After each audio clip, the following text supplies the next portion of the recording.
Hey everybody, Rusty Compass here. Thought I'd share with you all the kayak that we were fishing out with on Shaver Lake this past video. Right now we're sitting on what's called a Hobie proangler 14. Pretty popular kayak amongst anglers. Right now we're kind of set up for trolling right now. Doesn't take much to change up the setup, but you can see I still got a lot of my trolling gear out here. Please excuse the mess. And the proangler 14 is a 14-foot kayak, which is suggested in the name. That's why they named it that, obviously. So we'll go ahead and start here in the front hatch. Over here, just keep some of the normal stuff here just for when I'm transporting the kayak, just the net, the battery box here, the rope for docking it, and that's pretty much about it. The PFD will go in here as well too. When I'm transporting it, all that will come out when I start to go fishing, and this is a good place for me to be able to put, say, my ice chest, take a sandwich with me or something like that, or whatever. That can all just go in here as I'm fishing out there. It's shaded when it's covered, so it definitely keeps everything nice and covered. You don't have to worry about the heat too much on those hot summer days. Now, we'll go ahead and we'll close this here. Okay, and moving back here, we got the standard 180 drive over here. This drive, I mean, it just works. It's great. It gets you along the water, takes you where you need to go. A little further back here, we have our fish finder. We're currently using a Lowrance Elite 9 Ti. Yeah, it's a little bit older unit, but you know what? It gets the job done.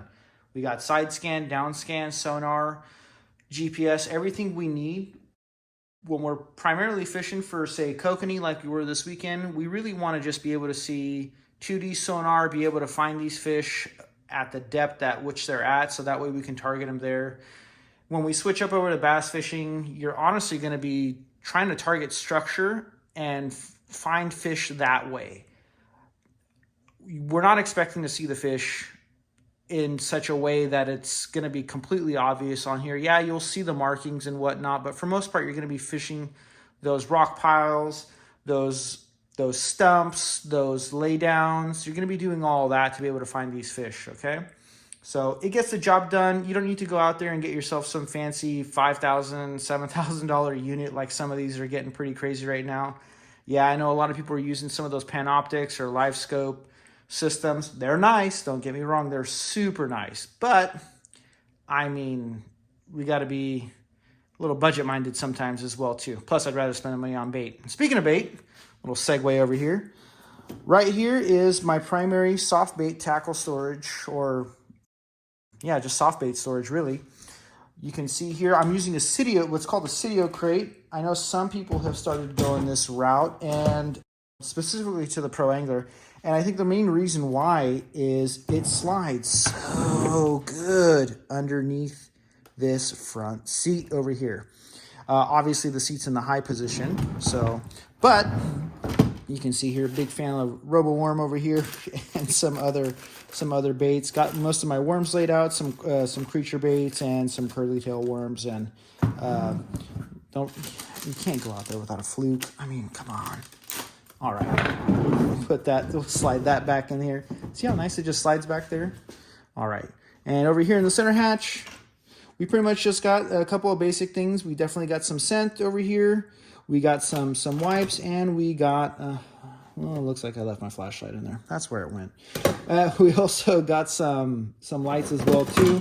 You can see back there, we got our Yak Power system right there for when we plug in our battery. We're just running on a 20 amp hour Noctua lithium ion battery. It gets the job done for the fish finder and for the rear lights as well too, and actually for the bow lights, or not the bow lights, but the cockpit lights, I should say, which go right there.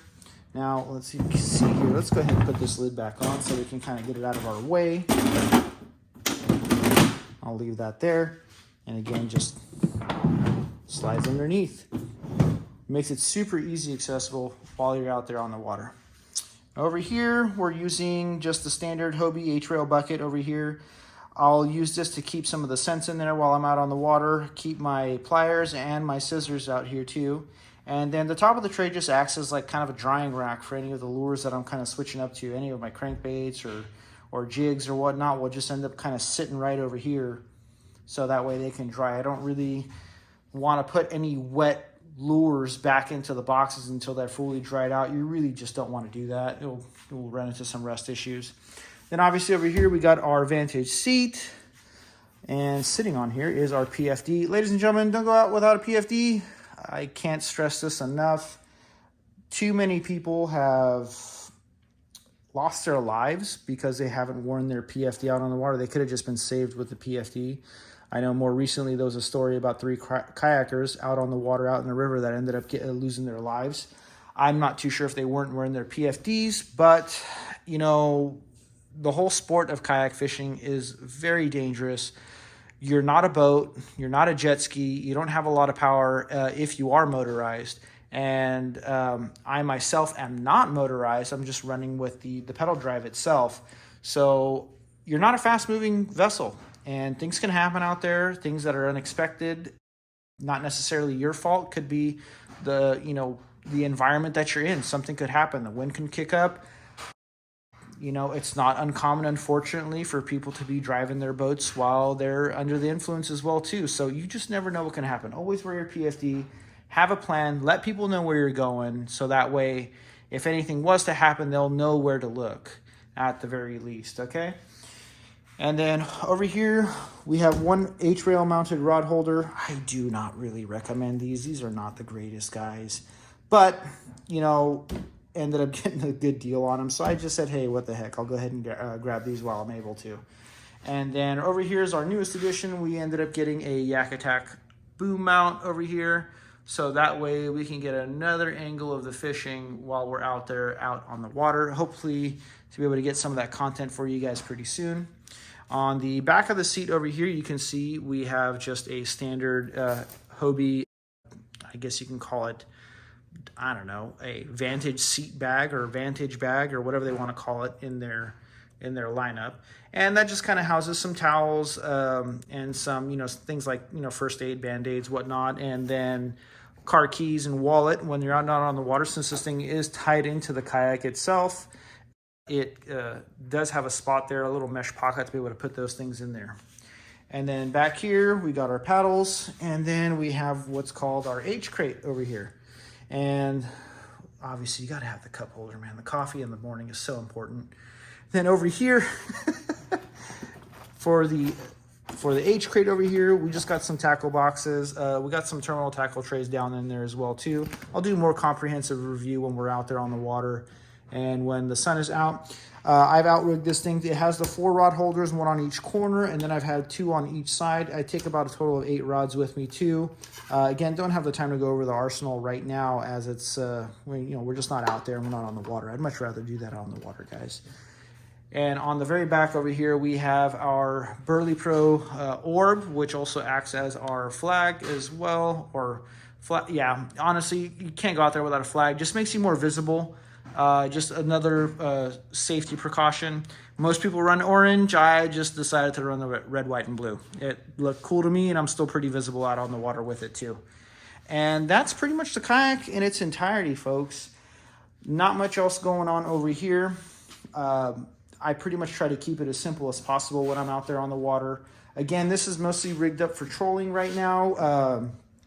One of these rod holders will come off when I'm out there bass fishing, and obviously a whole lot more rods. And so that's pretty much about it. Things will change here and there just depending on what I'm doing, what I'm targeting. So, and I would say, if anything, if you're planning on getting into the sport, definitely just do your research on what's going to really work for you. This kayak may work for me, but it may not work for you. Everybody has their own different tastes, and you know, I'd say definitely if you can, go and demo one of the boats. They're practically boats at this point. They're pretty big. So, but yeah, I just wanted to give you guys a tour. I hope you guys enjoyed it, and I'll catch you in on the next one.